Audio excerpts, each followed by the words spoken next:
Hi, everyone. Welcome back to another podcast episode. My name is Alicia Gogan, the host of the Glow Up Secrets podcast, where I help you expand your mind to become more self-aware so that you can glow up into the best version of yourself.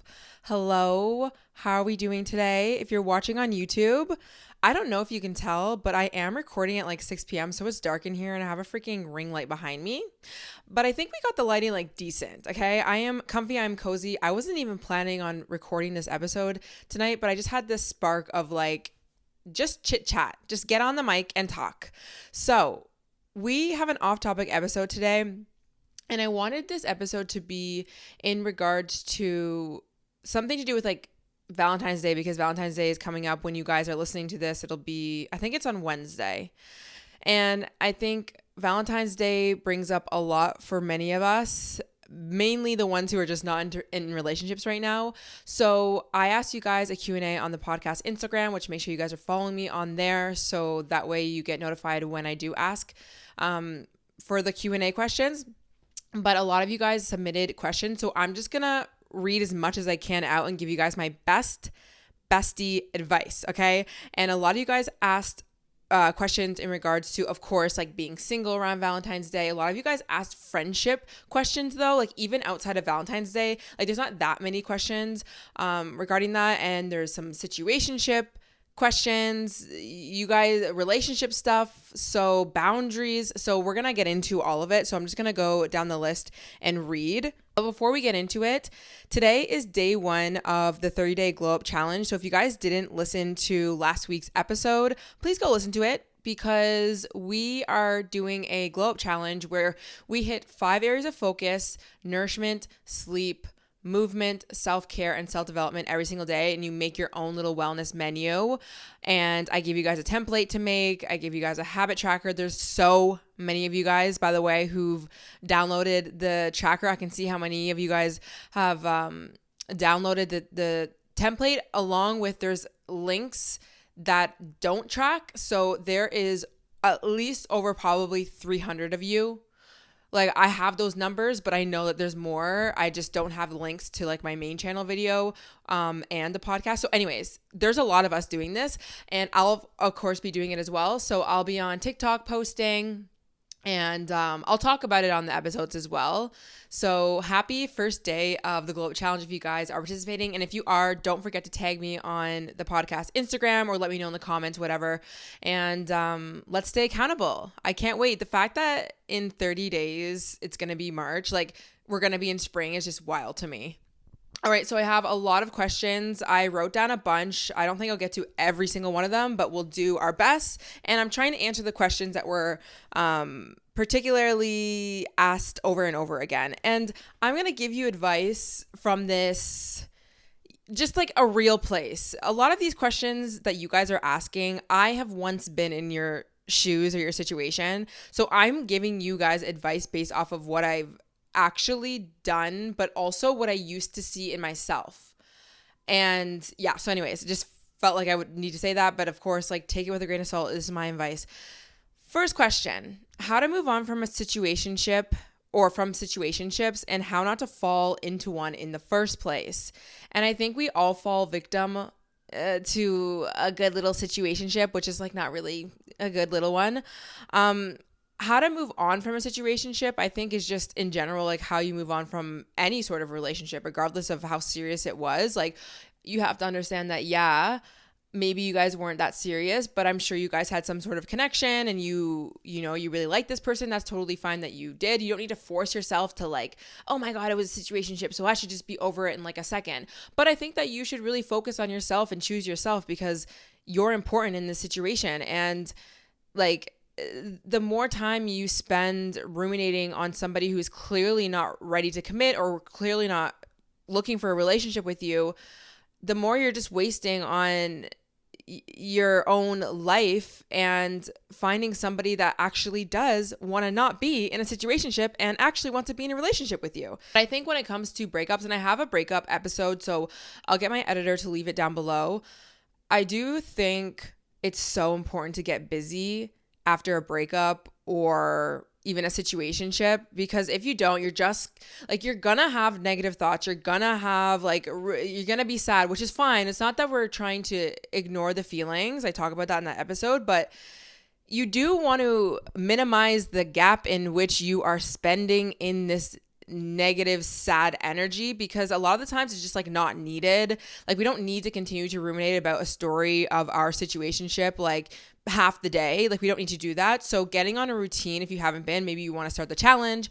Maybe you want to, like, I don't know. I personally don't like to get out there and like date right after a breakup, but if you feel okay doing that, like maybe go out and meet people and just remind yourself, like, there's so many more people. There's like, you're gonna meet a guy who is better than the guy that you're with, because what are we here to do? Just date guys who are less than the guy we dated? Like, that's not happening. At least in my head, that's not happening. And that's not happening for you guys. So just like remind yourself of that. There's no us going downhill at this point, right? Even if it feels like that. And when it comes to avoiding getting into a situationship next time, this is definitely an art and a skill and something that takes time, and you might not be perfect with it. And at the end of the day, it's like, you're working with another human being, so you just can't control everything, okay? As much as we want to like, all right, I'm going to be intentional with dating, and I'm going to like say what I want and like have these boundaries and this, that.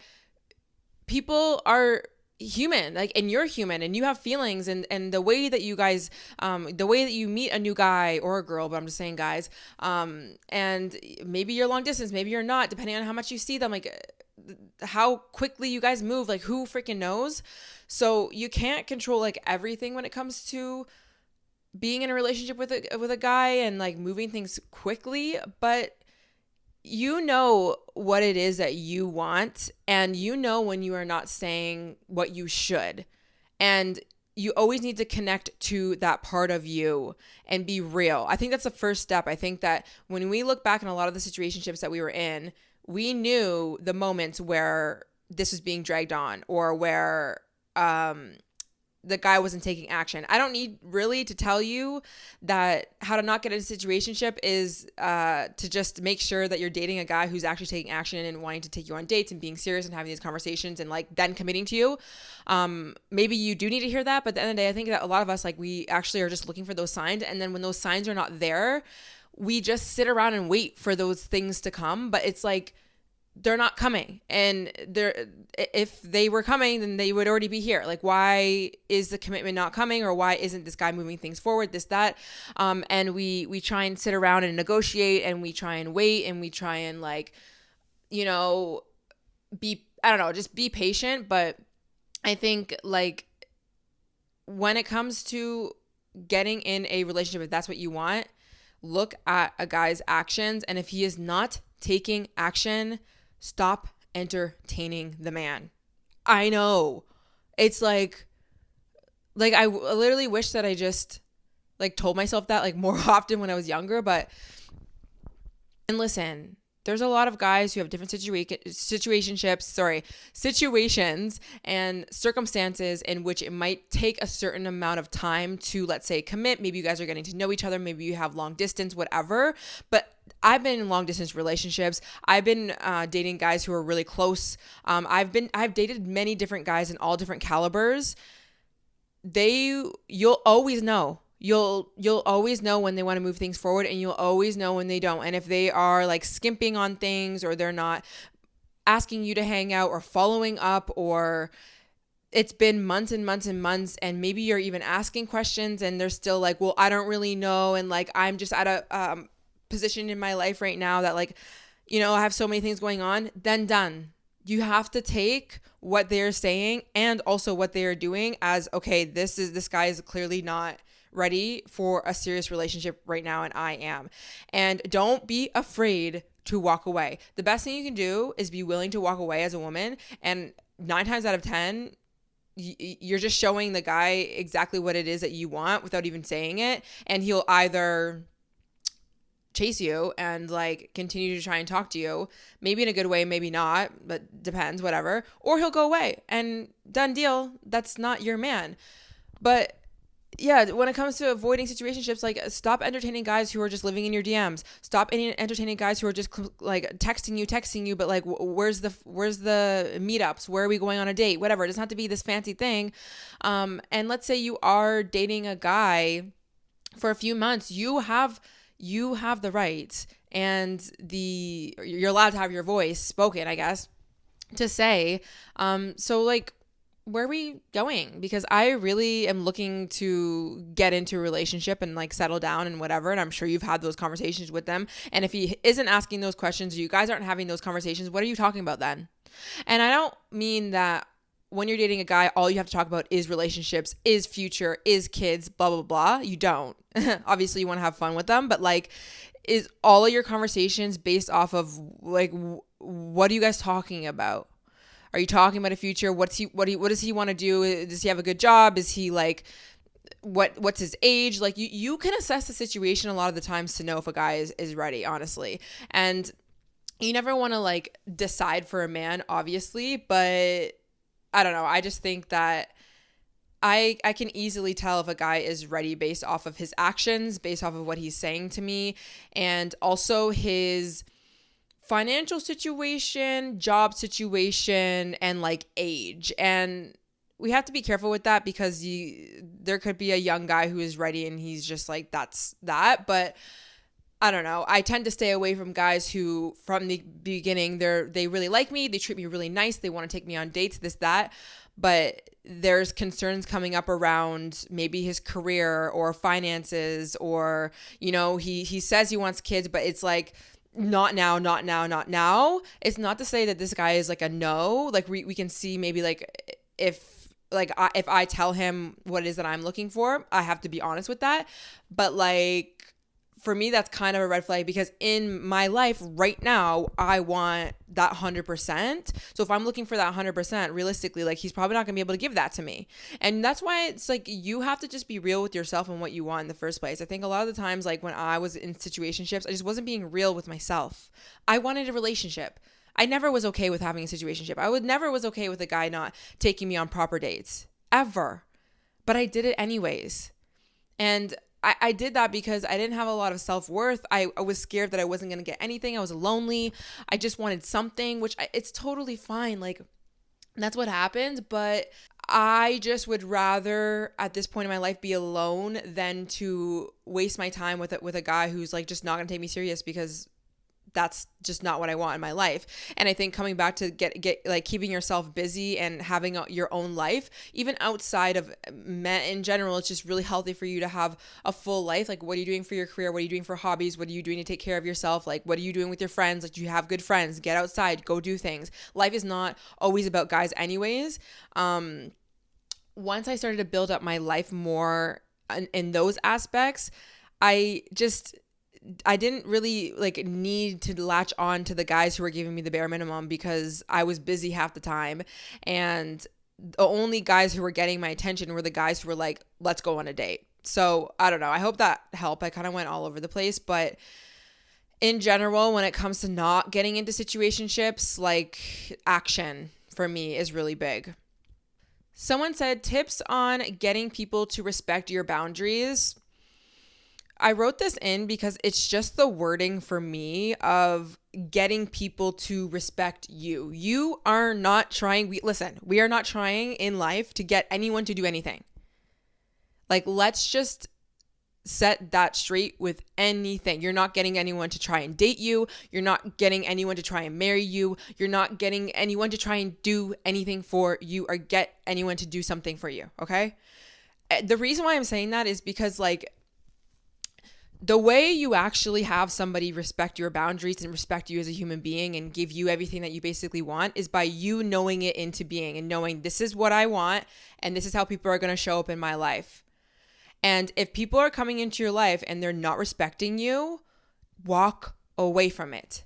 Stop letting people cross a boundary. You have to be the one to speak up. That's how you get people to like respect you or like not cross. It's not like, so, and again, the reason I'm saying this is because I don't know the situation that you are talking about. You just said like how to get people to respect your boundaries, but there's obviously a situation in your life right now where someone is impeding on you and whatever, but guess who's letting that in? You, right? So whatever it is that you're not liking in your life, you have to speak up. You have to remove yourself. You don't have to argue with people. You don't even need to explain to people what they're doing or why. Half the time people know what they're doing. Okay? Stop accepting the bare minimum. Stop letting people in your life where they're treating you like shit. I'm not like trying to blame it on you, of course. People are shitty in life. People are just not good people. And you're a good person, most likely, right? And you want to give people the benefit of the doubt, and you want to be nice to people, and you want to let them in. I'm like that as well. But it comes to a point where it's like, if you're wanting people to treat you differently, you stand in your worth. That's all you have to do. And it will be reflected to you.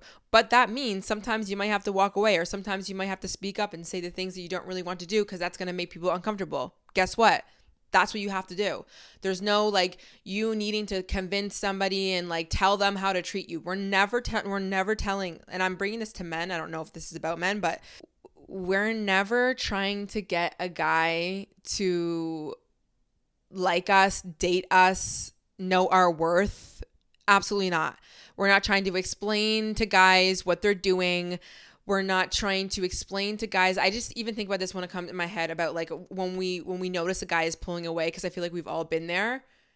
When you see a guy pulling away, or you feel a guy pulling away, he's not giving you that attention, this is not the time for you to tell him how he's making you feel.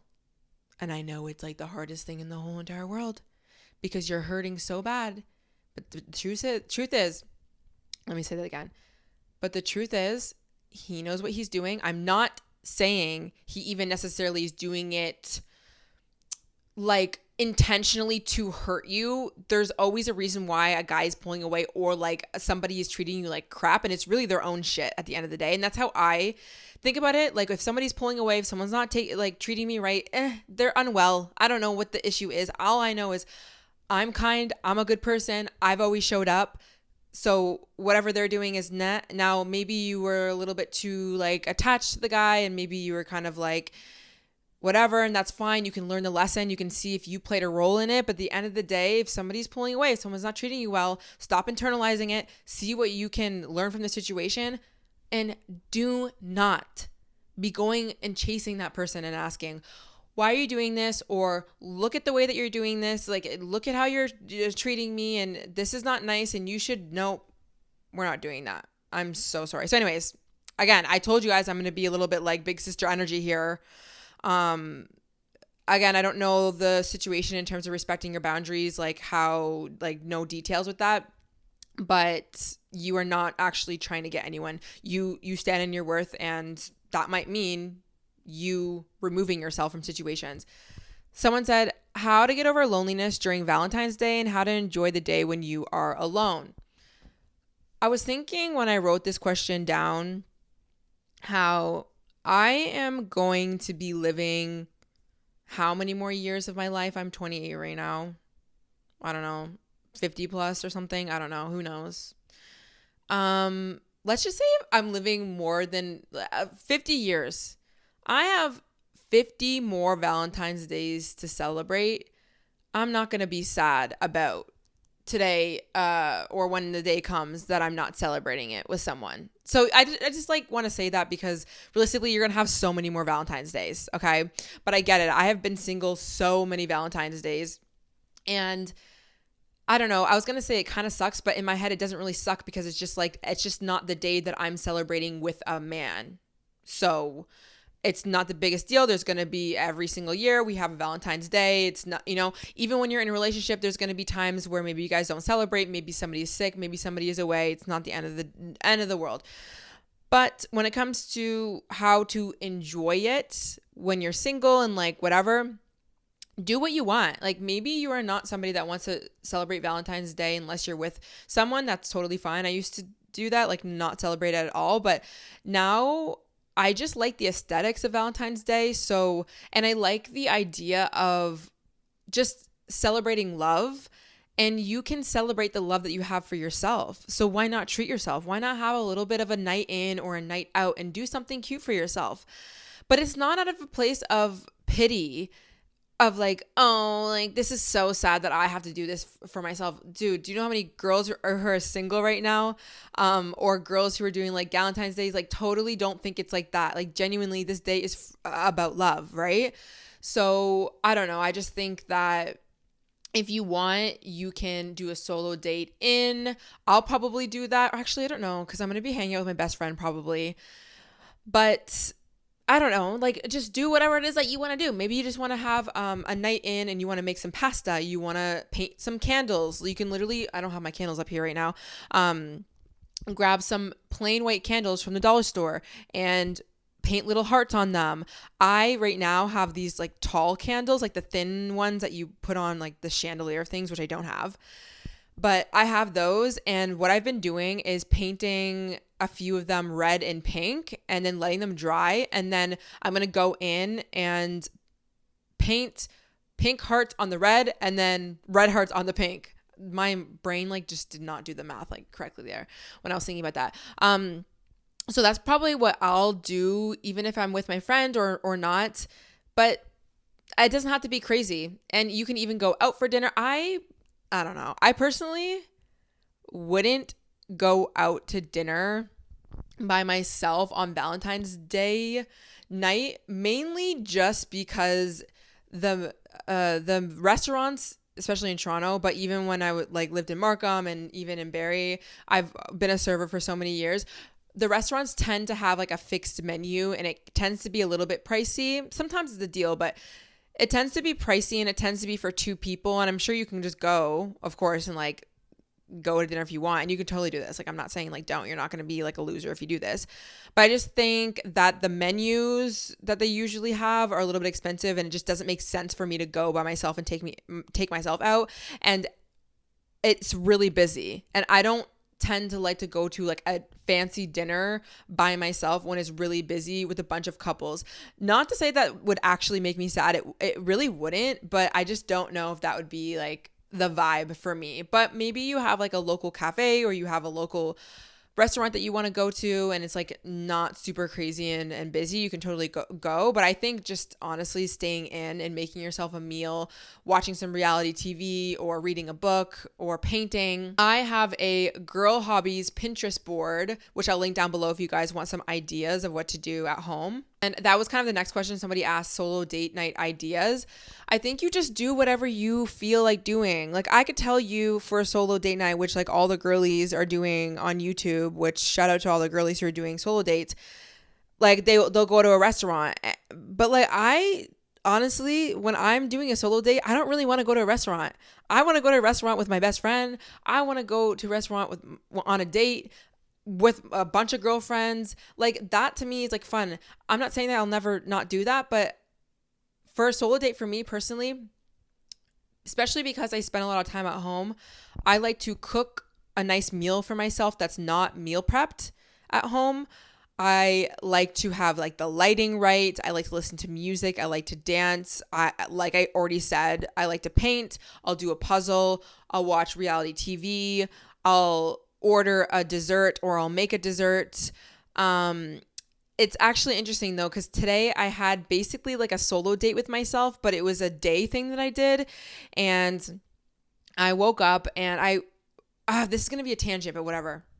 I haven't really been very connected to my spiritual side, mainly because I've just been going through a death and rebirth basically during the wintertime, which tends to happen for me. And I'm coming out of the light. We're waking up. Spring is coming. And with that, I tend to fall deeper into spirituality. And this morning, actually yesterday too, but this morning, I just had a really big pull to pull out my incense and pull a card and take out my crystals again and like listen to chakra music and journal. Like it was really what I used to do a lot of the times before I actually started my YouTube channel. And I haven't done that in a while. And so when I was doing that, and I've been listening to Abraham Hicks videos in the morning, by the way. I freaking love Abraham Hicks. I think I'm going to go into a different episode talking about spirituality though. I love those videos. I just think it's like such positive like law of attraction talk, and I love law of attraction. So I had a lot of resistance to some of the things that I had on my to-do list today. And I know when I feel very chaotic in my mind, when I feel just resistant, whether it's like to recording a video or doing something that I told myself I had to do, I do my best if I can to release resistance and do something completely different. Now, I can't always do that because I need to get shit done at certain times. But today I knew that I actually like didn't need to get some of the things that I told myself that I needed to do done. And so I said, screw it. I'm not doing this. I'm leaning into my spirituality right now. I'm leaning into this feeling that I have. It was a beautiful day. I was like, I had a meeting and then I was going to go to a crystal shop, grab some new incense because I want to start lighting them again and like getting into this more like spiritual-ish routine, and have a nice walk. It was freaking 12 degrees out, and that's what I did. And I was listening to Abraham Hicks music. I was gonna say music. It's not music. Videos. And it was just a lovely time. I did a little bit of a recording for TikTok for that, but essentially that was, to me, like a little solo date because I just decided to choose myself and go do something that I really wanted to. So when it comes to solo dates, like I think it's all about listening to what your soul is calling to do or what you're pulled to do without any sort of outcome. You know, we tell ourselves to do so many things on a day-to-day basis in which we have to do, but then there's times where we stress about things we don't need to stress about, and we are so rigid on ourselves that we don't need to. And those are the times where I like to set out time to have this like solo date, and I allow like my soul to go to where it's called. So it's like whatever I feel like doing today, or whatever I feel like doing for my solo date night. So like what I usually do is on the weekends, I'll say Saturday night I'm having a solo date night, but I'm not like pre-planning this crazy thing. I'm kind of like leaving it up to what I want to feel like doing that day, if that makes sense. So someone said priorities for healthy friendships. There's not that much more context other than priorities. So maybe she's wanting me to say like some of mine or priorities to have when it comes to healthy friendships. I think you want to have friends who, it's not that they have to be doing the same thing as you, but they kind of have to be on the same wavelength as you, the same mindset as you, the same lifestyle as you, in terms of they care about themselves, they love themselves, they know how to take care of themselves, they're independent. I mean, it doesn't matter if they're like, they have a boyfriend or like they have family who's like helping them, whatever, but I just mean at the end of the day, like they're not so freaking needy, and also like, where are they spending their time? Are they taking care of themselves? Like I already said, I don't know. Just priorities for a healthy relationship is like, well, what is healthy? Healthy to me is, at least for me, like what I do is I take care of myself on a daily basis. I move my body. I care about my health. So I eat right. I make meals for myself. I clean my space. I have a job. I work towards goals every single year. I have positive conversations with people. I speak to myself positively. I'm also fun, and I know how to have a good time, but I know how to handle my own shit. I don't like fall off the rails. I'm not irresponsible. I know how to take a joke and have fun. Yeah. But like, again, I know how to rein myself in, whatever.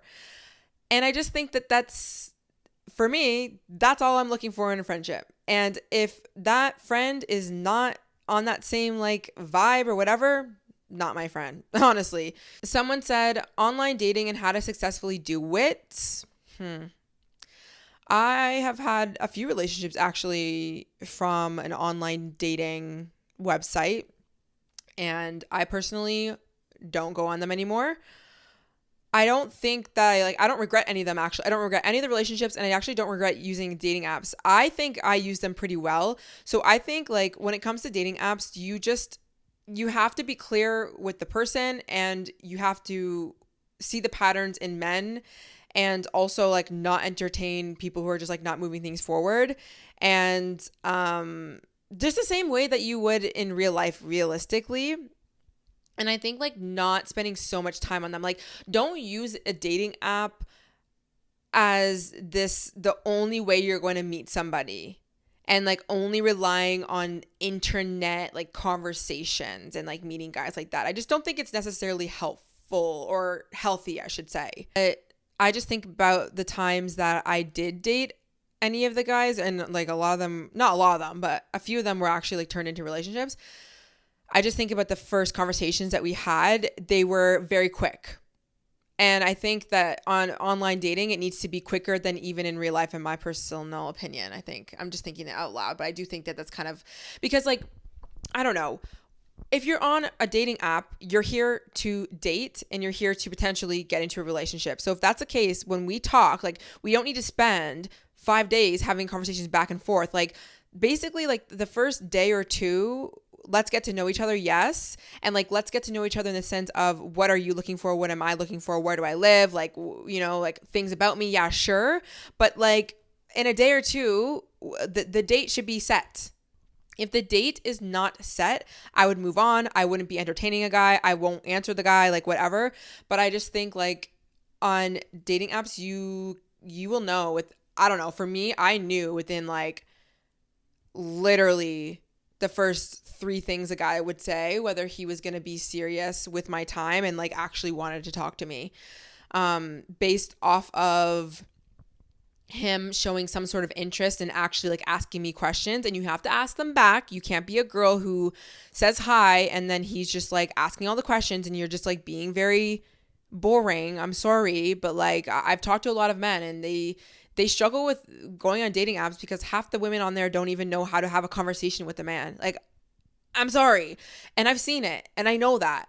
And I used to be that girl too. And then I realized like, no, I actually have to put in effort too. Like, I understand we want men to pursue us. We want but it's not about you having to like ask the guy on a date, but you need to be receptive and open. You need to be like responding back in a way that he can ask you another question, or you're responding to his question and you're asking him a question back.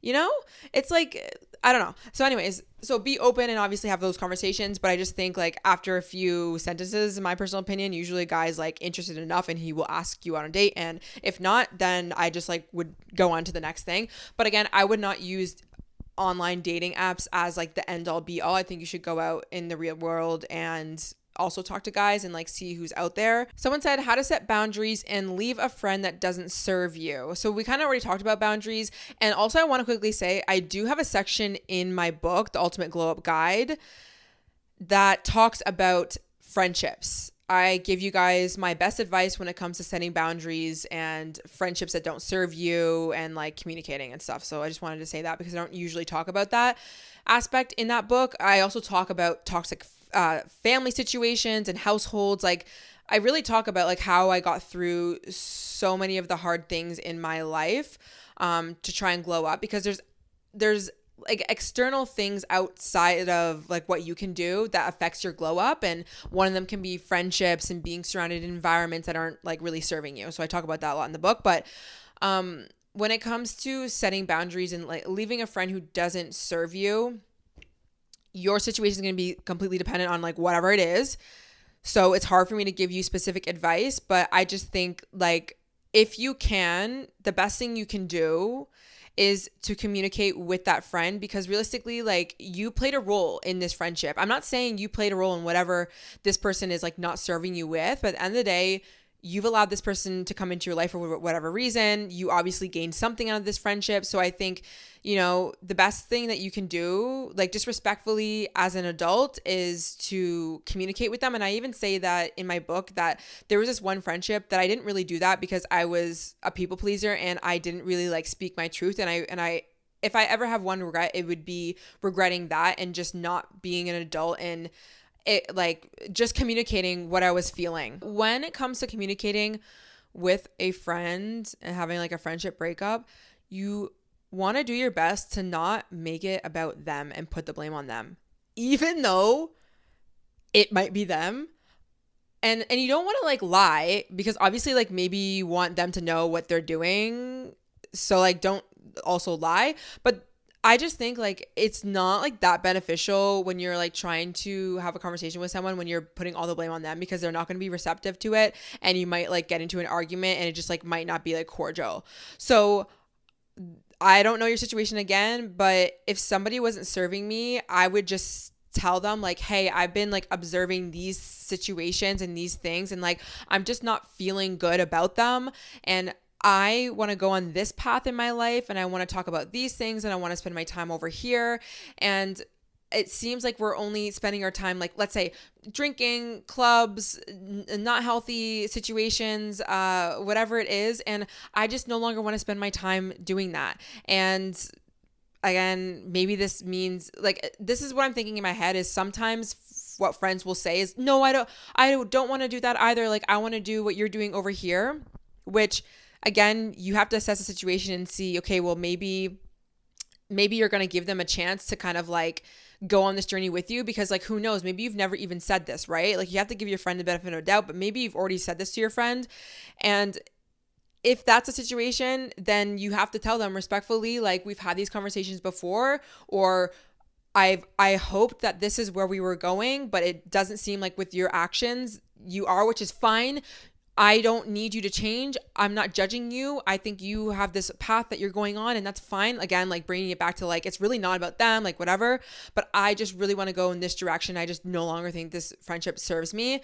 And you walk away and you stop letting this person back into your life. And I have a lot of questions about this in regards to friendships, and like, oh my God, like, how do I like get out of this friendship? How do you get out of it? Listen, you communicate whatever it is that you're feeling with this person. Don't be afraid to do it. You don't have to be a bitch about it. And you stop responding to them. You stop hanging out with them. When they come into your life, you stop letting them back in. And I'm saying this, like, I know that it's harder said than done, but at the end of the day, I've been through this situation. Okay. And I would complain. I'm not saying you guys are complaining, but I would complain a lot about friends that I had that were not in the same, like, they were not on the same journey as me. And I would, I would complain, or I would judge them, or I would freaking talk shit about them. And realistically, I look back and it's like, okay, well, you kept letting them back in. So what are you getting out of this friendship? Okay. Because you're getting something out of it. Most likely you're a people pleaser and you just don't know how to speak up and like say your actual truth. And you know what? Maybe there is a part of this person that you really like, and that's fine. But you need to understand that just because there's aspects of this person that you like doesn't mean that this person is serving you. And I'm sorry, you can't like continue to have this. It's the same thing with like being in a situationship. I think like it feels so good to have attention from a guy, but like, I have to put a boundary on here and say, well, Alicia, you're not going to accept attention because this is half-assed attention. You're not getting the full cake and you deserve the full fucking cake, And I know it can be hard and it could be lonely, but like, we're not doing this. And where is this going to go down the road when, we're not communicating our needs, or we're only getting half of our needs met, this, that, and the third. So I don't know your specific situation. Communicate.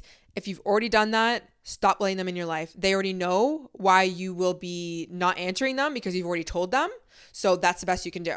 Like, that's really what it comes down to, telling them how you are wanting to move in this direction in your life. And maybe that's going to be up to you whether you want to let them go on that journey with you if they want to change that, because maybe they will. But if that's already happened, I'm sorry, I've already said this to you and it doesn't seem like anything is changing. Totally fine though. I'm not even trying to change you. I love you in so many aspects. You're a great person. You don't need to be on this even journey with me, like whatever it is, and move along. Okay, somebody asked how to deal with friends who never take your advice and keep going back to the same guy over and over, and you have to pick up the pieces 100 times. I've had a lot of friends who used to do this. I'm no longer friends with them now because a lot of them were just friends where we're clearly just not on the same path.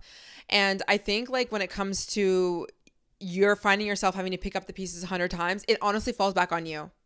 It falls back on you because you are not communicating and saying that this is a difficult situation. And let's say you are, because maybe actually I'm wrong and you said this before, then it's the matter of, is this person really meant to be your friend?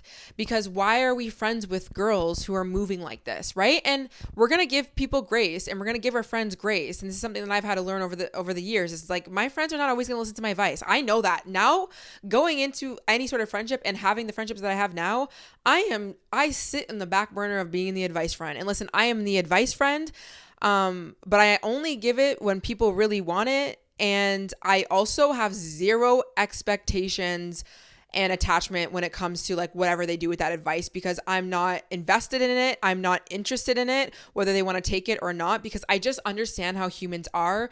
You give people advice, they're not going to take it every time. A lot of girls are in cycles, especially with men. So for you to expect that somebody's just going to take all your advice and like whatever, it's very rare that a girl like can hear advice and like know her worth and like take that advice and like run with it. I'm not saying it's not possible. It's just, it's hard, and you tend to not get that response with friends who might not be serving you. So I would also think about, does this friendship serve you? I'm going to say probably not.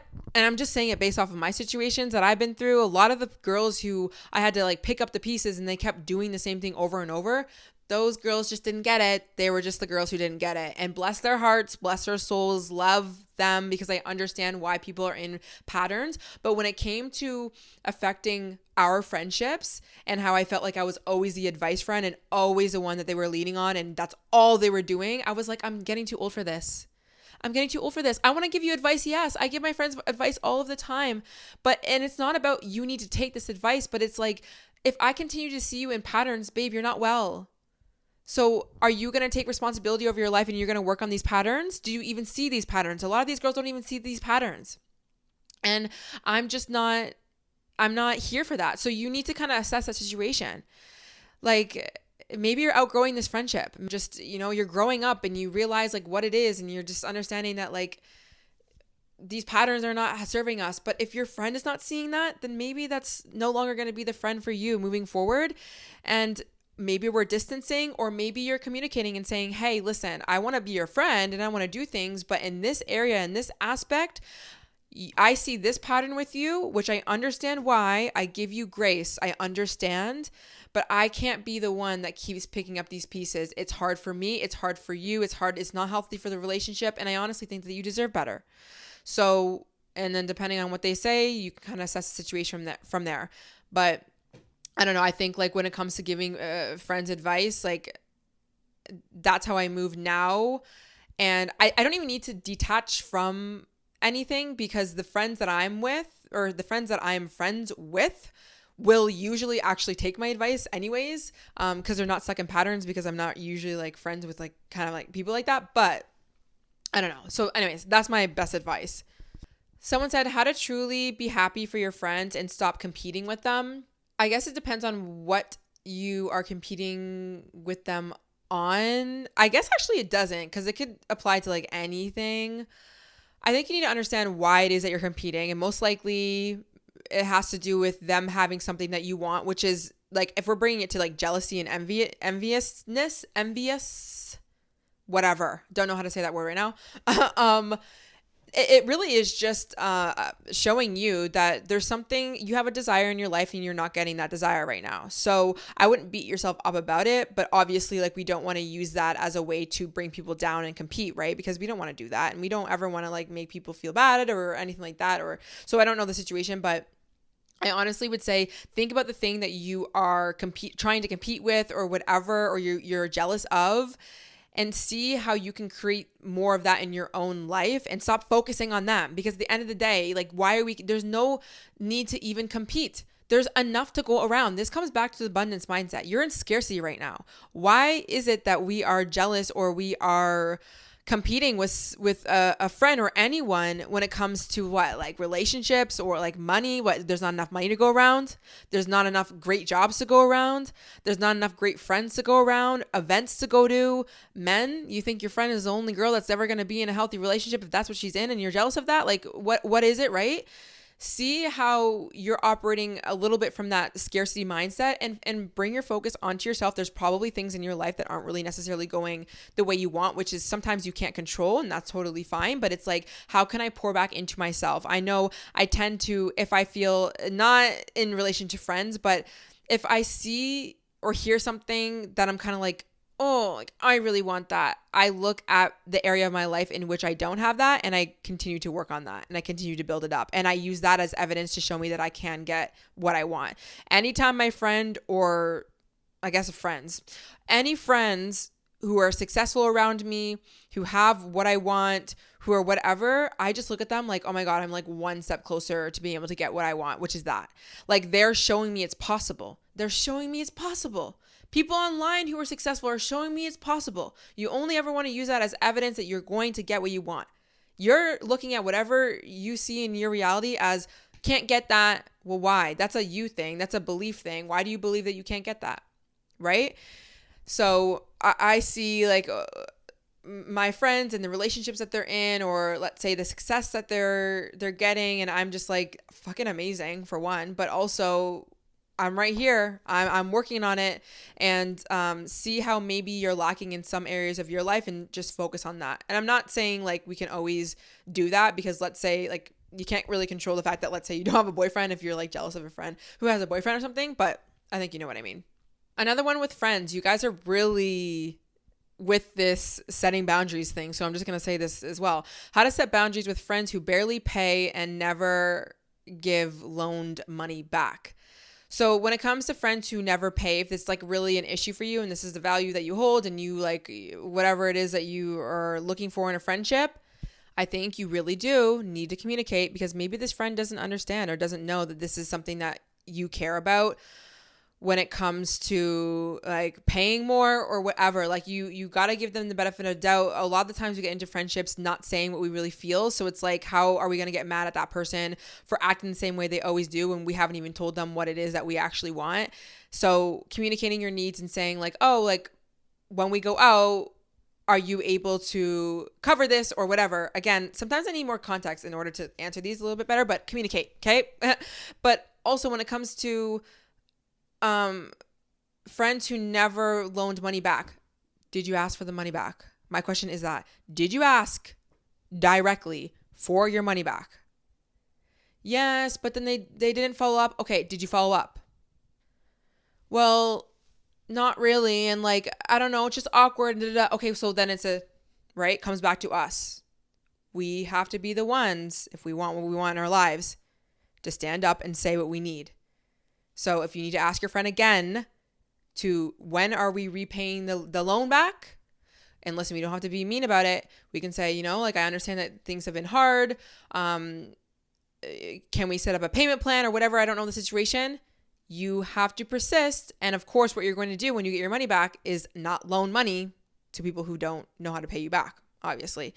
But it really comes down to it's us. We have to speak. We have to speak. A lot of the situations that we are in, and I'm saying we because I have been in these situations, is because we don't speak.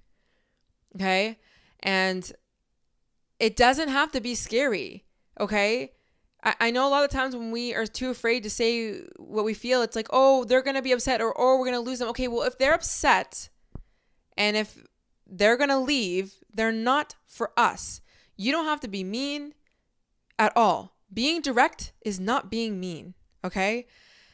And realistically, how do you think that you're going to get the things that you want in relationships if you do not speak and you do not say what you need, right?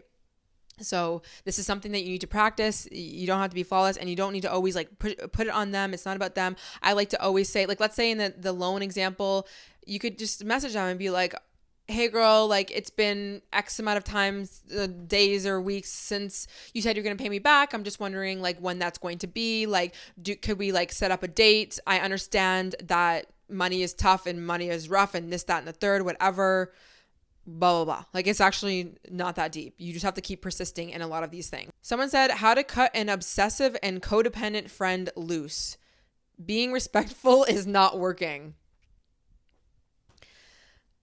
Okay, so like I love all of you guys, but my question is like, why is this person still in your life? It's because you're letting them in your life.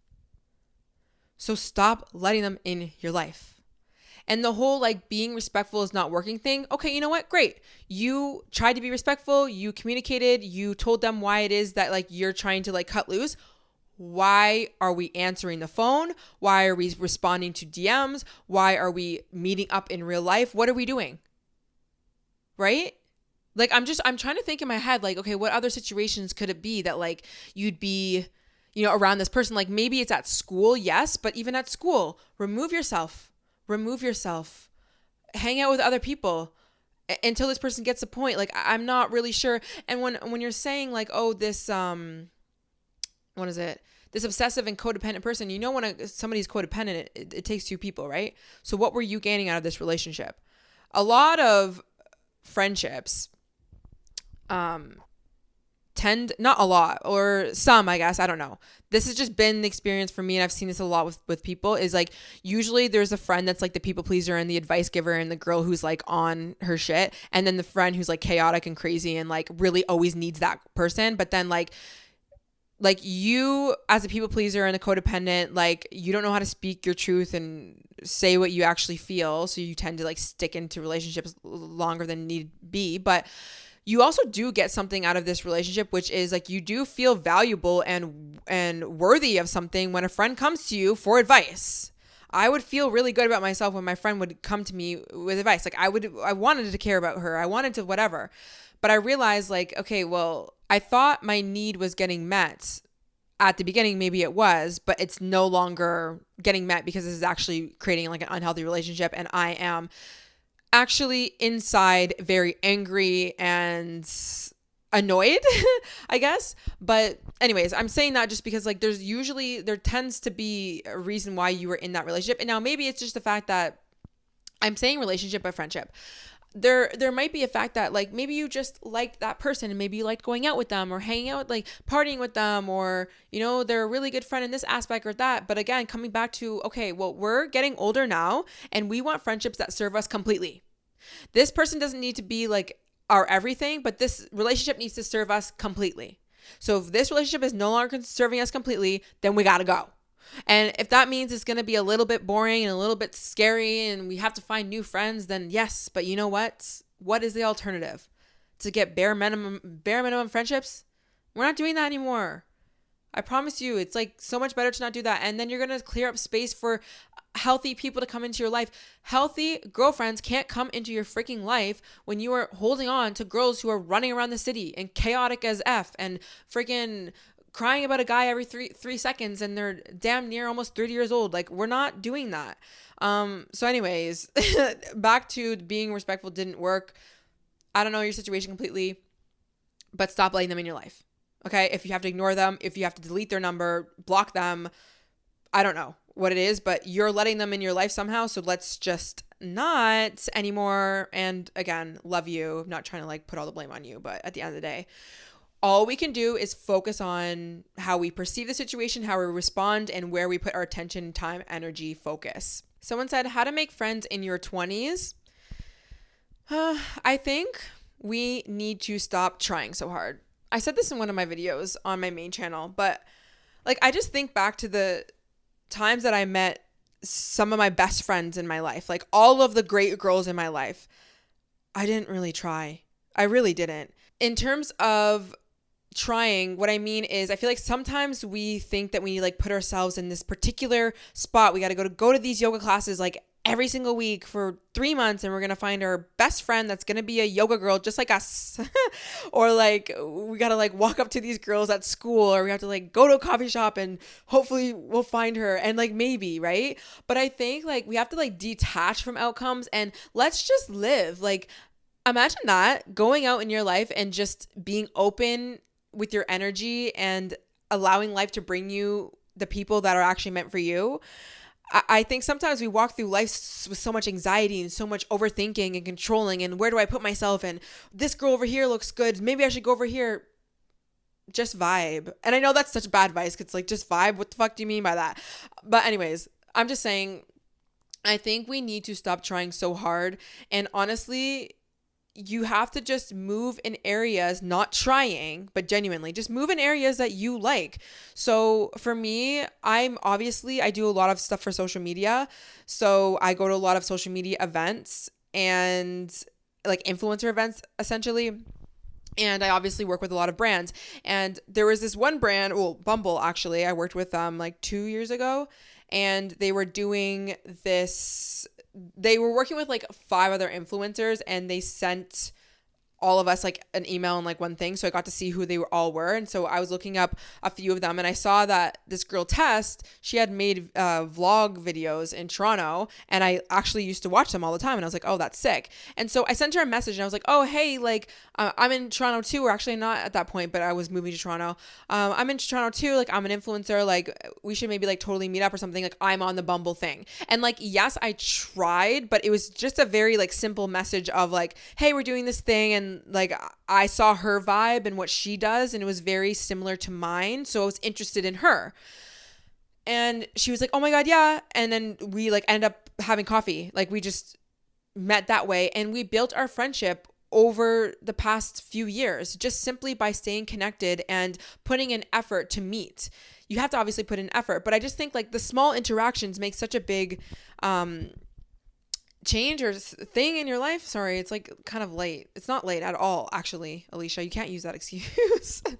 And I even just think like my other friend, best friend, Joey, I met her through serving and she no longer is a server now. She's a freaking full-time content creator because I told her to. Mind you, she's done all the work, but I told her, I'm like, go on TikTok. She went on TikTok and now she's a full-time content creator. Okay. But we met through work. We didn't meet like through this influencer event, whatever. So I don't know. I just think like be open with your energy. Talk to anyone. When you go out to any sort of event or if you're in school, be nice to people. Have conversations with people. Don't try to get anything out of them, but just talk. Like I'm trying to think of different situations that you could be in. Even when it comes to like my Pilates classes or whatever. Obviously, there's a lot of girls who I see on a like weekly basis. Now, it all kind of just depends, but you know, take the opportunity to, if you like a freaking girl's workout set, tell her you like her workout set and then introduce yourself and that's it. And then you continue to like go on with your day. And over time, you're going to continue to see her at class and you're just going to say hi. And like maybe one time you guys have a conversation that's like deeper because maybe she has a workout set from your favorite workout line and like, oh my gosh, I just got this one, da da da. And like, what do you do? And da da da. You have a conversation like that. And then that's how you guys become friends. But you didn't really try. Like it wasn't like, oh, I need to be friends with this girl. So like, what do I say to her type of thing. But I think you're going to find friends in the areas that you move. So if you stay at home all day, you can't really expect to make a lot of friends. But I think what's actually more important than even necessarily like trying to force something is trying after you have the conversation though. So, and I mean the conversation in terms of like you guys have established that you guys are going to go for coffee or you're going to like do some studying thing or like let's go to a class. Trying in the sense of you got to put in the effort if you like this person, obviously, to continue to meet up. And, you know, this has been something that's been kind of hard for me because I have a lot of things going on in my life. So you might find people who are wanting more out of you than you can even give. And that's totally fine. It's not that you're a bad person because you just can't give your time and effort to a friend every single week, like 3 times a week. So there's just going to be that. You're going to have to see what that person is like looking for as well. But you know, if they asked to go to coffee or they asked to do something last time, when you have a free moment, message them and tell them or ask them, okay, I'm going to the movie. I was thinking about going to the movies on Saturday. Did you want to come with me? Like very, very simple. But when it comes to making friends in your 20s or even your 30s, like I don't really think it necessarily matters. I think you have to just be open to living life in general, like going out and doing the things that spark joy within you that you like to do without any sort of like major outcome. I think this even applies to dating. I even said in last week's episode when I went to Miami, I went to Rosa Sky Bar and I was not thinking about guys at freaking all. And this always happens. I wasn't thinking about guys at all. I wasn't even thinking about friends at all. I just was like going out with my friends. We were there for my cousin's birthday.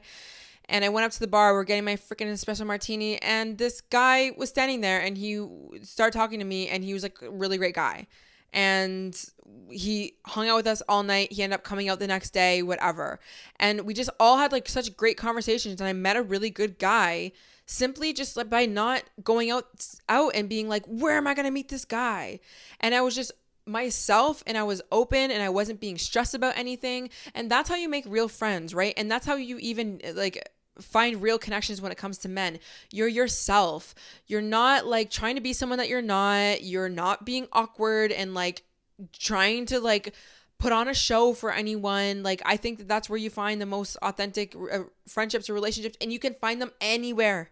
You can find them anywhere. Okay. You could be on the freaking side of the road and you're just like enjoying your music and your energy is open, and a guy has a really nice dog, a beautiful dog, and you are not stopping yourself from petting the dog because you're not like, I don't know, like sometimes we're like, oh, well, maybe I shouldn't touch the dog, or like maybe I shouldn't. No, touch the freaking dog. You want to touch the dog. It's beautiful. Say that it's beautiful. Go up to it, touch the dog. You're not in your head. You're not stressed about anything.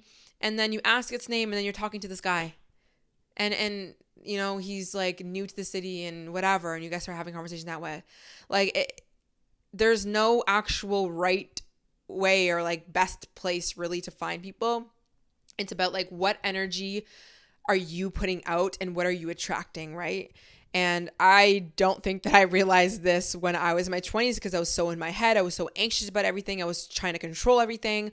I was looking for this specific person or specific friendship, and it's just like wasn't happening. And the moment I always would let go and say, screw it, whatever, I'm going out with my friends and I'm just going to have a good time and I'm not thinking about guys or whatever. Like, I'm not going to stress myself out about being my 20s and not having friends and like whatever, and just live my life and like go do what it is that I want to do. That's when I naturally started to meet friends, and a lot of them even came to me. And of course, again, you have to try and follow up and do the best you can with that. But it's not that hard to make friends and sustain a friendship if you stop putting so much pressure on that friendship and pressure on how it's supposed to look and feel and how much you're supposed to follow up with girls or guys and like all of this kind of stuff. How not to be insecure of your partner being in social settings without you. I mean, I would understand if you were stressed if there has been a previous situation where your trust was broken with this guy. So I don't know if that's a situation or if genuinely it's more like you just don't trust men in general, or you're insecure about yourself and maybe he's going to like find a girl who's like in your mind better than you. And, you know, I think there's a level of understanding that like, or not denying, I should say, that there's like pretty women out there in the world, and there's going to be people who are going to be around your man. But like, if we think about like a healthy relationship, do we really want to tie down someone? At the end of the day, this guy is deciding to be with you and not with someone else. Now, again, I don't know if there was any cheating or anything like that going on, blah, blah, blah. So like, I don't really know. But in terms of, let's say he wasn't, I think that there's a level of you not backing yourself, and there's a level of insecurity that you have. And it's not really about like even your boyfriend in a social situation, because honestly, this will come up in every aspect. What is going on internally with you? What do you feel insecure about? And work on that, right? And I'm not saying change that. It's like, oh, I'm like insecure about like the way that I look, and like change yourself or whatever. But like, do we need to go on a self-love journey? Do we need to start reminding ourselves that, you know, we're worthy of love? Do we need to go into that deep wound and understand why it is that we even have these insecurities? But the way that I look at it, if I was in this situation, if like my man was going out in a social situation without me, a few things come to mind. One, go, because it's healthy for you to be in social situations. Sorry, that is a tongue twister. Social situations without me, because it's just healthy. You can't be, come on. We cannot be tied down with our man at every aspect of our lives. No, that's not happening. So it's healthy. Go do you. But also in my head, I'm thinking, well, first of all, he's decided that he wants to be with me. So like, I don't need to worry. And also like, I have the belief in my mind that men do know how to, what's the word? This is not the word, but like preserve themselves. Like, they don't jump on every single girl that's out there or like have a wandering eye all of the time. But that's my belief. So if you don't have that belief, then you're going to be stressed about your man going out. But for me, I personally believe, because I've seen it, and I don't surround myself with guys who do the opposite, but like, there's men out there who are not like talking to every single girl and in social situations and can just like be with the guys, or even if there's girls there, they're not trying to talk to these girls in any sort of like wrong way. Like they're not cheating. Like there are men out there who are not interested in that. But if you've had an experience where that was the case, then of course you're going to be looking for that evidence. I also talk about that in my book. I talk about relationships in my book as well. So in my mind, like I have the belief that like men know how to like be with themselves, and they're not like always like trying to look for girls and like talk to girls.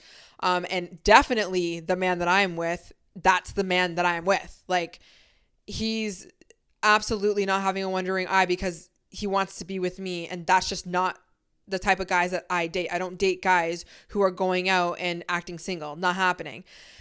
But I also just think like I really look at myself like I'm the cake. So why the heck would he want to try and look at any other girls or like do any sort of stupid behavior? Like why would you want to lose what you have at home? Now again, you might have a mindset in your, well, yeah, I thought that too, but these guys over here, these girls are sharing their stories on TikTok talking about how, yeah, I really thought that he was the one, and then look at this, that. Stop listening to those stories, for one. For two, mostly 100% of the time, the reason why you have that mindset is because you've either gone through something similar or you've been taught that, you've seen it around you, you have a belief of that. But just understand it's just that. It's where you've come from, it's what you've seen. Surround yourself with people who are healthy. Stop listening to people who are talking about men are cheating all the time or X, Y, and Z. I am around a lot of people in very healthy relationships. Very healthy relationships in terms of men can have conversations with women and it's not anything sexual. It's not anything weird. They're not trying to do so. Nope, not happening. Nothing. I'm not saying that all these guys are like besties with these girls. Like there's boundaries, of course, because men understand, okay, I don't really need to be friends with these girls half the time. Like, you know, whatever it is. But a man should be able to be in a room with another woman in a social situation, I mean, obviously, and just like have a cordial freaking conversation if she's there, like acknowledge her existence. Like it's not that big of a freaking deal, right?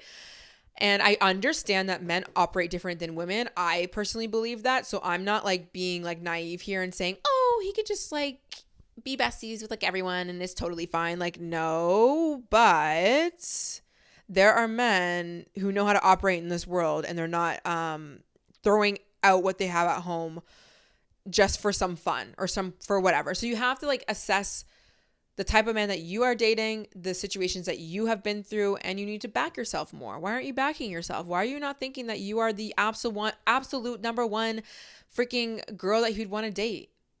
And should that not be what we're thinking? I'm sorry, I don't want to have that mindset. Listen, if I don't have that mindset, I'm not dating anyone then.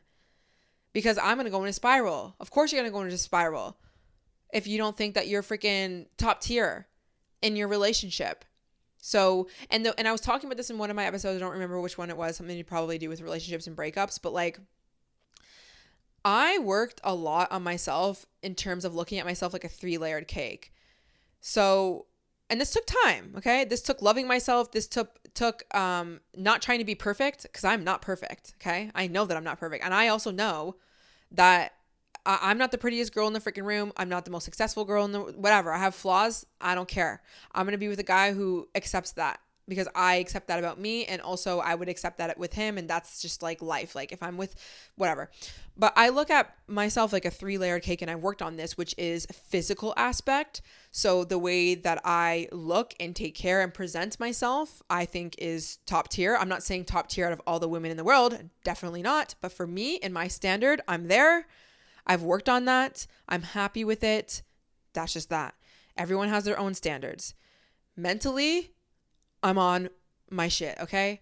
Am I perfect? No, but I feel my feelings. I work on my emotions. I go to therapy. I have a great mindset. I am doing the work. I am educated, whatever, okay? So that's that. So no one can really be, there's no like competing in my mind. Like no one's competing with that.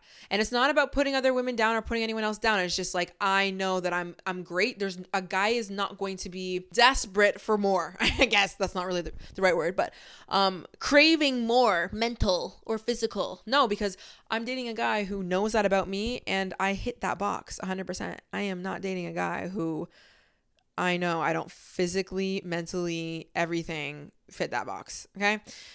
And I also look at my other layer of cake more so to do with like responsibility of my life and finances and stuff. And I know that doesn't really play the biggest role when it comes with men, but for my own sanity, my own life, this helps me not rely on men, like chase men or like need them so desperately, or like get into situations where he has a lot of the power and like I'm only being with him just for money. Like I'm not doing that situation. I'm not saying I don't want to be with a provider, but I'm not doing that.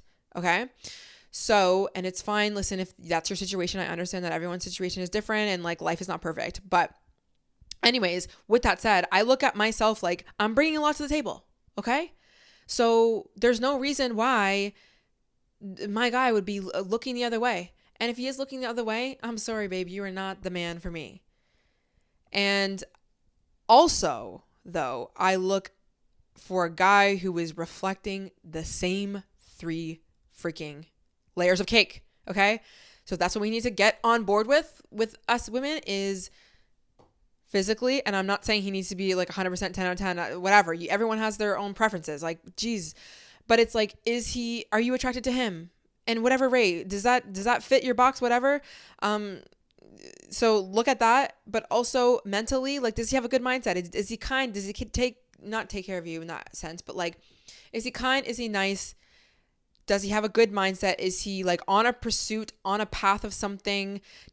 Do you guys think the same in a way? You know, is he like self-aware? Does he understand what the heck's going on? Some guys are so don't know what the fuck is going on. It's crazy. And you know it. And if you know that, then please stop dating him. And then what's the third one? Financially. And I actually think this is very, very huge to look for in men. And listen, any of the guys who are listening to this or anyone who thinks that I'm about to be talking about like sprinkle, like look for like the gold digger and stuff, and like no shade to the sprinkle community, but like, you know what I'm talking about? Like, no, I'm not talking about that.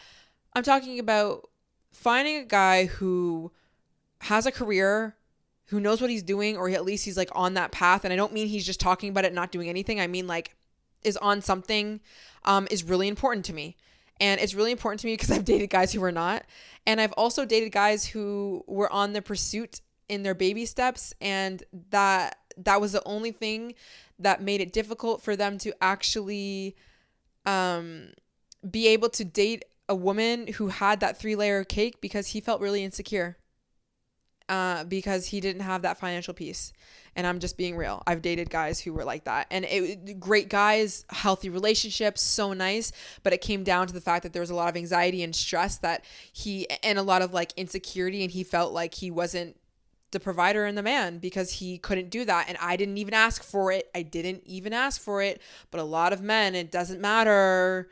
That's what they want to do, and that's what they want to give. And I can't help that. And I couldn't help that in one of my relationships.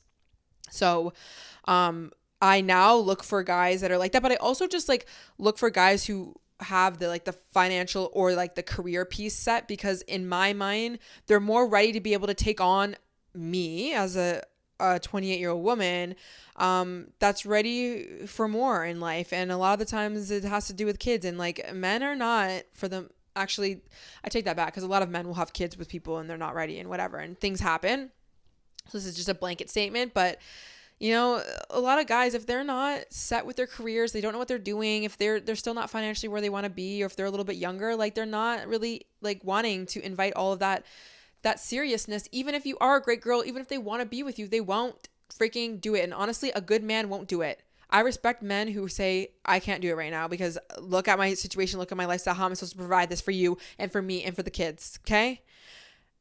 I'm not interested in that. So I have to look for that. And it's not even something that I really even want to, but that's kind of what I have to look for. So anyways, that was a huge freaking rant. I don't even know what we were talking about.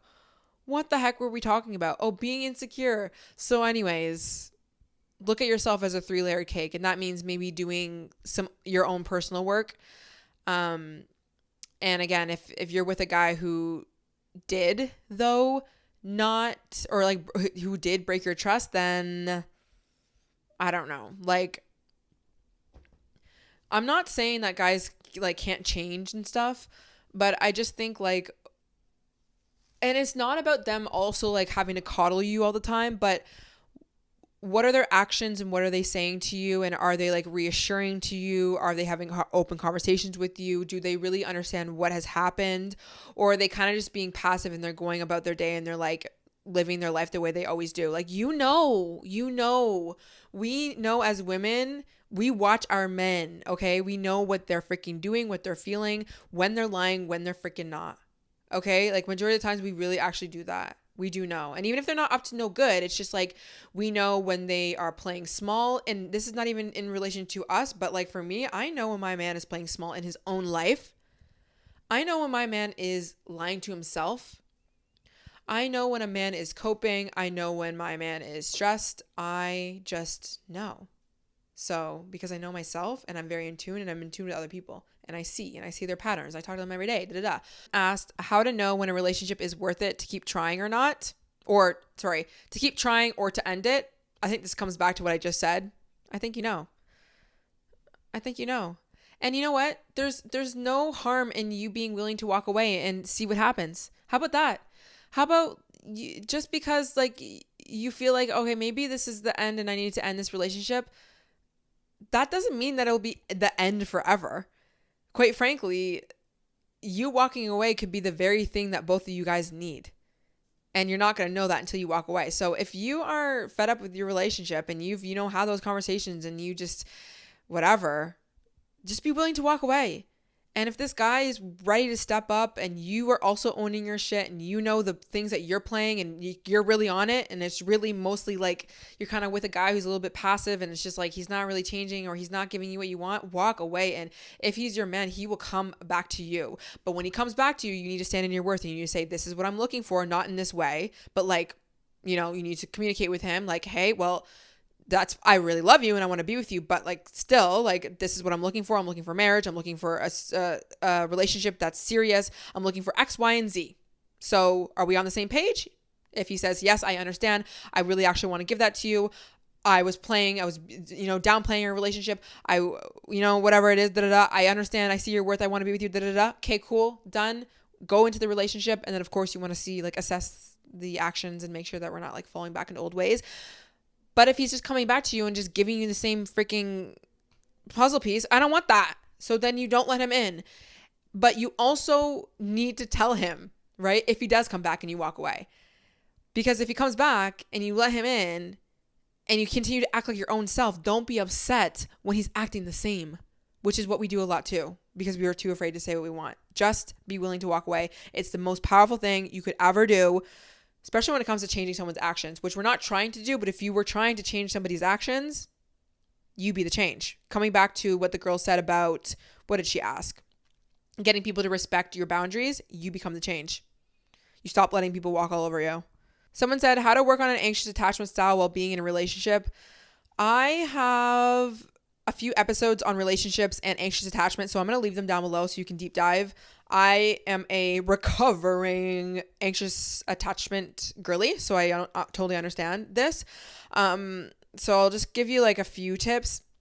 One, I think that there's going to be a level of you dating men who are actually not avoidant. Like you're not gonna be able to just date. Like, please don't waste your time trying to date an avoidant person by just saying, I have to be strong and like he loves me, but like he's an avoidant. Like, please don't put yourself through that stress. Like, obviously we have to work with men and like a lot of men tend to be a little bit avoidant and like whatever, but like there's gonna be a level of you have a certain need, unfortunately, in a way. Not unfortunately, it's not bad, it's not a bad thing, you're not doomed, but like whatever, you come from the situation where you're anxious, okay? So you're gonna need a level of a man like communicating, not being avoidant, and showing up for you.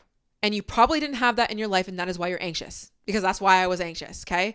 I was so fucking anxious, and I was trying to control situations, whatever, because I had no control in my life, and I had no male figure to be providing, protecting me the way that he needed to. And my mom made me super fucking anxious, so like, I was freaking anxious, okay? So you need to meet your needs in healthier ways in your adulthood life, which means you need to look for people, places, and things that are going to create a feeling of safety in your life. And an avoidant man who is not serious is not going to help your anxious attachment. So you need to assess the type of men you are dating. You need to be serious about the men that you're dating, and you need to communicate with them that you're looking for seriousness. You're not communicating with them that you're looking for somebody who's not avoidant. You're not telling them that I'm anxious attachment and I need you to show up. Well, I guess if you're in like a long term relationship, maybe like communicate that, but like we don't need to talk to men about anxious attachment styles anyways. Like realistically, like I don't know. I just think that it's like they have different languages. You just need to start dating people who are taking action and being serious with you. Okay. I think that's really, really going to help, but that's not going to solve all your problems. Okay. So I think another thing is when you're in a relationship, you got to get busy and you got to work on your life. And not in a sense of being busy to emotionally suppress anything, but genuinely, a lot of the times I think back to when I was like anxiously attached, I had so many pockets of time where I was able to ruminate and be like anxious about something that I didn't even need to be anxious about, mainly because I wasn't doing anything with my life.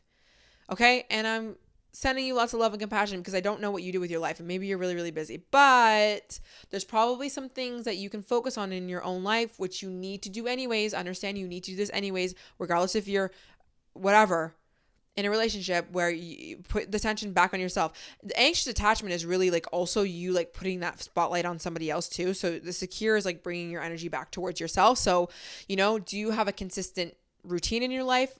Are you going to school? Do you have a job? Are you around the right people when it comes to like friendships? Like, are you surrounded by healthy people? What conversations are you having? What's your mental diet like? Like, what are you ruminating on? Like, really take a look at all the little aspects of your life. They do play a big role in triggering you into anxious attachment. Listen, it doesn't help an anxious attachment girl to go on TikTok and to scroll and listen to a bunch of girls talk about how guys are trash and who cheat and who X, Y, and Z. Like that doesn't help you, right? Now I can scroll on there being somebody who's really worked on this, and I'm not perfect, but I can scroll on there for quite a bit and understand, no, I'm not letting that be a thing, and I'm not getting sucked into that energy, and we're not doing that. And I'm surrounded by a lot of people actually over here who are not like that and are healthy. But if you're not like that, then you can't consume that kind of stuff. It's just going to make your mind like worse in a way, right? So just think about like the things that you're consuming, the conversations that you're having, the routines that you might not be having in your own life. Get busy with your life. That will really help you not ruminate on the person, right? Like a lot of the times when you're talking about anxious attachment is because you're thinking about the person, and like you're waiting for them to call you, you're waiting for them to text you, you're waiting. Well, when I'm busy and I'm doing things, I'm not waiting. I can't really be waiting. And this doesn't mean that it's going to be like void out of your head. Like this person's going to you're going to completely like, but at the end of the day, it's like, you're kind of busy, right? But I honestly think the best thing for somebody who has an anxious attachment style is really assessing the men that you're dating. I think that plays just a huge part as to why we get triggered into this anxious attachment in the first place. I'm not saying that they are necessarily the cause, because we actually operate like they are just like triggering that within us. Like we've had this for basically ever in our lives. But I just look at the guys that I've dated in my life, and my anxious attachment tends to not come online a lot when I'm with men who are being serious with me, who are communicating with me, who are not avoidant, who are showing me interest, and they're pursuing me consistently. Like it's actually like, it's not to say that it cures my anxious attachment, but it definitely does. And I used to try and tell myself that no, I just have to like push through. And there is a level of you pushing through in the sense of you need to own your shit. You need to not project everything onto this man, and you need to like focus on your own life. But I remember one of my first healthy relationships, my anxious attachment was basically void. Like it wasn't even there. Like at the whole entire relationship, it wasn't even there, because I was with a guy who he was very clear with me what he wanted, and he wanted to be with me. And I also, at the end of the day, was also backing myself, looking at myself like a 3-layered cake. And I also was like busy with my own life, and I was working on my career, and I was like really just building my life. And I'm saying that because I had a relationship afterwards, after him, where it triggered my anxious attachment a lot more a lot more. And I look back and I'm like, that guy he wasn't a protector. He wasn't a provider. He wasn't making me feel safe. He wasn't being consistent. He wasn't even committed to me. So it's no wonder that I'm freaking like struggling so much, you know? So anyways, that's my tips. I think that's going to be it for today's episode. It was freaking super long. I went all over the place. I hope you guys got something out of this episode.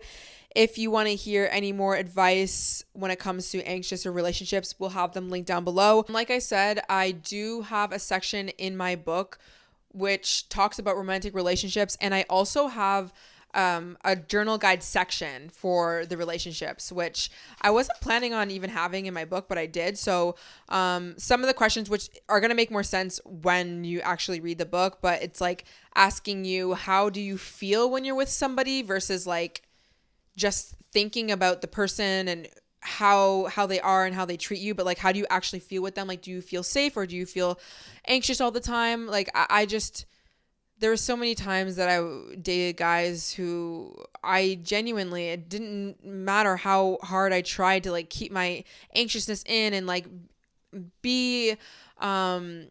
just be an adult and keep my emotions in and, you know, be normal and try and act like I'm secure. But there was just guys who were just not making me feel safe and not making me feel like home. And it's not really putting it on them, but it's just tapping into how you feel as a woman. You have an intuition, you have a feeling. And if you don't feel good around someone, please. Also, like, do they show up in my life consistently, which is another really big thing when it comes to relationships. Like, genuinely, like, we need to know this, and it's going to help us with our attachments.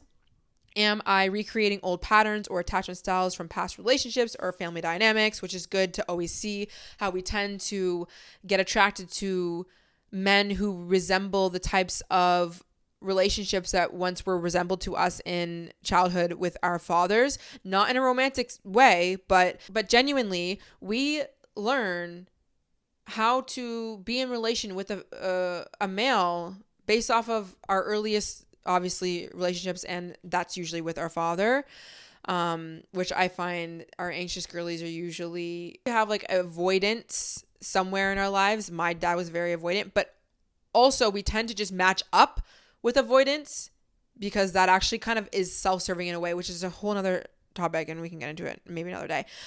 Is this person on the same page as me mentally? These are just like good questions to ask yourself when it comes to dating somebody, is what I'm basically saying.